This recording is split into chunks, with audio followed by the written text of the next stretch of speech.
YouTube? What's good? Welcome back to my channel. It is the Blur Bay, aka Miss Jordy, and today we do have the next episode of Bleach, y'all. I'm so excited, y'all. We just saw Rukia's Bankai, literally the most beautiful Bankai. My man, Byakuya is back, y'all. So I'm so excited. So I have a feeling though that this episode may focus on Kenpachi because we just saw Yachiru being attacked by one of the stern writers. But y'all, before we get into this content today, make sure you kami-sama, kiss that like and subscribe button so you don't miss a moment, and it obviously helps us with the algorithm. But let's go ahead and jump into today's content. Let's go. That's crazy. He literally takes their memory of his presence.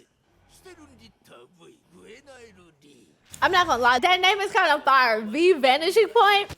Oh my gosh. Every time you make contact of him, it hits you in the place you hit him. That's crazy.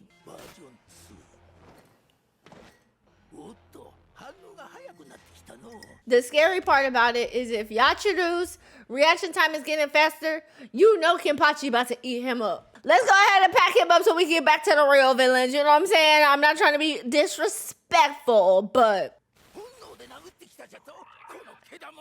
Animal. To trust the tingles. I love Yachiru. Y'all, fun fact, Yachiru used to be my profile picture from my very first Windows account.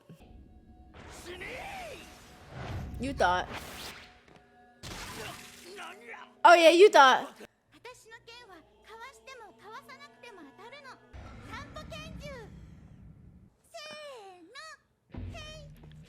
Hey, hey.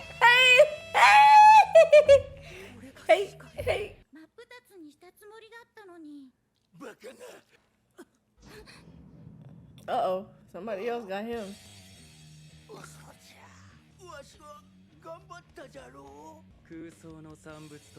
Wait, oh, that's another stern writer.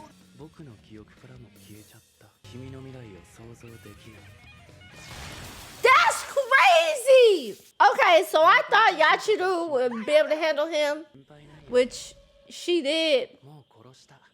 What? But this dude might be...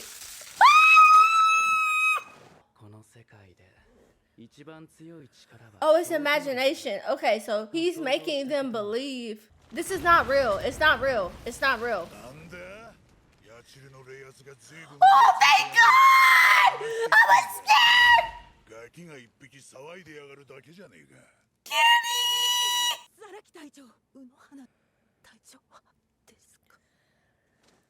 Oh my gosh, no. That's so sad. Oh my, okay, thank you. Thank you, Zaraki. Like, dang, come on now. I wish I know they're obviously not going to be able to elaborate on that moment because of the fact that, like, you know, we're past that. But, like, it is a very, very sad moment that you find out you're becoming the new captain of the medical squad in this moment because... You know, obviously Unohana is dead, but she knew the mission Unohana was going on, but it's also just very sad. I feel her sadness, but also her happiness. Like, it's like a bittersweet moment. Feel for her deeply. She doesn't even get to mourn Unohana like that. This guy kind of cold. I'm not gonna lie. Visionary. Wait, so there's two V's? I'm not gonna lie, he's giving me the strongest vibe as well, but...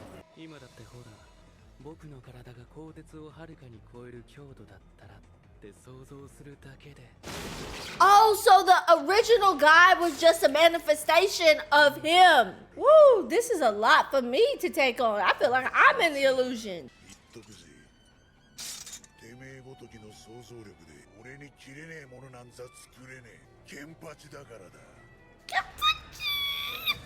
I am the edge!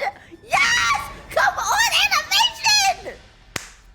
I am the edge, okay? Come on. Y'all, I'm so gassed right now that Kenpachi Zaraki is back.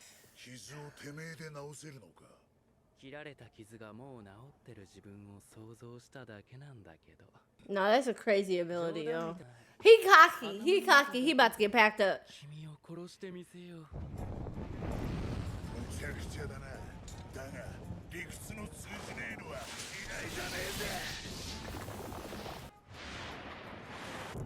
Low key, I just don't want this to be a long fight. Like, I'm already ready for him to pack him up.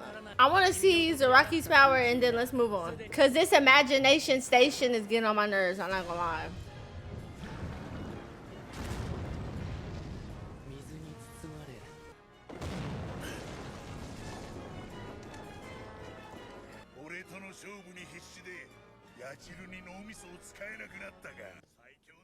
I don't understand how his ability is a Quincy, I guess.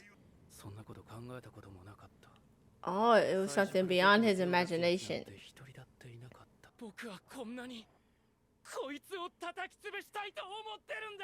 What? Wait, what? He's imaginary. What? Maybe I was wrong about wanting this fight to be over quickly. Because this man just launched missiles, guns, and pistols. I'm not gonna lie, this kind of lit. Because he could even imagine. Whoa!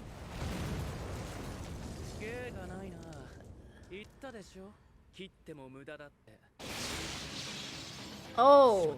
This fight kind of late. Hold on. I was wrong. I spoke too soon. But then he can imagine himself not being cut anymore.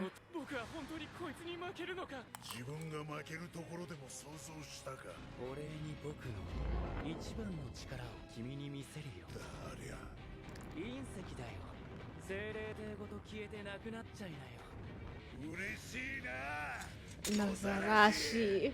Oh, he said the name of the Zanpakuto.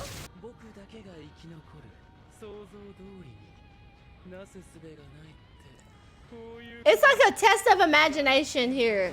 Like literally, it's like who has a bigger imagination. That's the whole thing about this fight. And like for Zaraki, nothing is within limits for him. Like Zaraki feels like he can literally do everything and anything. So that's why this is a perfect fight for him. Nothing is impossible. Why would Yasuda first touch the sword? See, like, this is just a battle of who has the biggest imagination, like, literally. And because Zaraki never feels like anything, he feels no limits, and he has never known limits, this is a perfect battle for him. Look at this! The limit does not exist.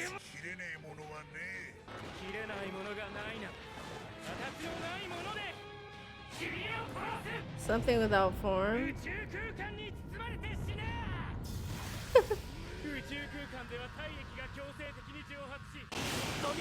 Like this guy doesn't get it.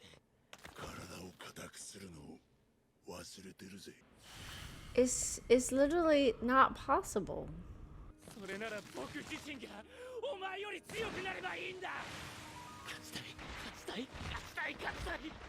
He's gonna kill himself because, well, I shouldn't say that. He's gonna self-destruct because his imagination is not big enough. See, look, I knew it.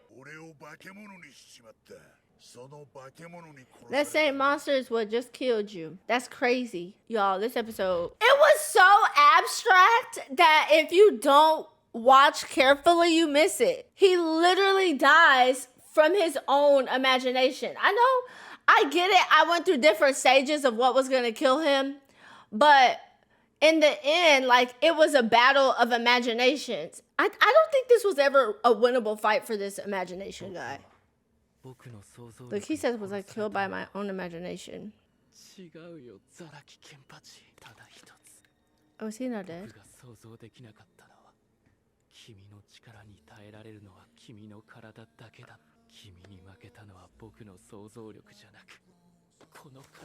Yeah, that feels like an excuse for sure.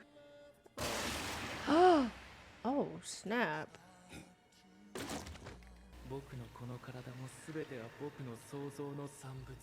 The real form is just the brain. What a stunning end song for this as well. Go give his brain to Mayuri. For real. Let's go test on that brain. The headless star. That entire episode just happened so fast, you guys, but also at the same time, there's like so much to unpack from that episode, I feel like. I don't know exactly what it was that killed him, to be exact, but what my prediction would be, just on a blind watch, right? Instead of leaning into his own imagination as his skill, he tried to become Zaraki, and that's what overcame him. And because Kenpachi knows no limits, I feel like that's his downfall. His brain essentially could only go up to a certain point because he doesn't really know the test of limitlessness, I guess, because he's never actually had someone go head to head and fight him. That's my thought, you know? Like, until you have seen combat and like have actually experienced battle, your imagination cannot fully understand what being cut by a sword feels like or being wounded feels like. So I feel like his mind could not imagine that. And that's why he lost, because his opponent knows battle through and through and can cut through every single fight and comes back 10 times stronger, you know? So literally Kenny knows no limits. So that's my thought on it. I feel like it sounds good. I'm not gonna lie. This is also, y'all, if y'all notice, the first episode where we don't see anything from Ichigo, which is kind of cool as well, because obviously we know he's just free falling right now, but this is the first episode that they kind of keep him out of. So I think that's very interesting. But yeah, what did you guys think about this episode? This episode was fire. There were moments where I feel like even my imagination couldn't understand, but I think the explanation I gave is valid. So I hope you think it's valid too. Let me know your thoughts in the comment section, you guys. I would love to talk back and see what your takeaways were from this episode. Zaraki Kenpachi is back, y'all, and I'm so excited about it. So, hey, you guys, with all that being said, I'm going to wrap this video up right here. And if you did enjoy this content, you might also enjoy last week's episode of Bleach. Currently, I'm taking a break from JJK while they are also breaking, so that content will be back very, very soon. But if I don't see you in this video up next, I'll see you next week for another episode of Bleach. So until then, bye guys.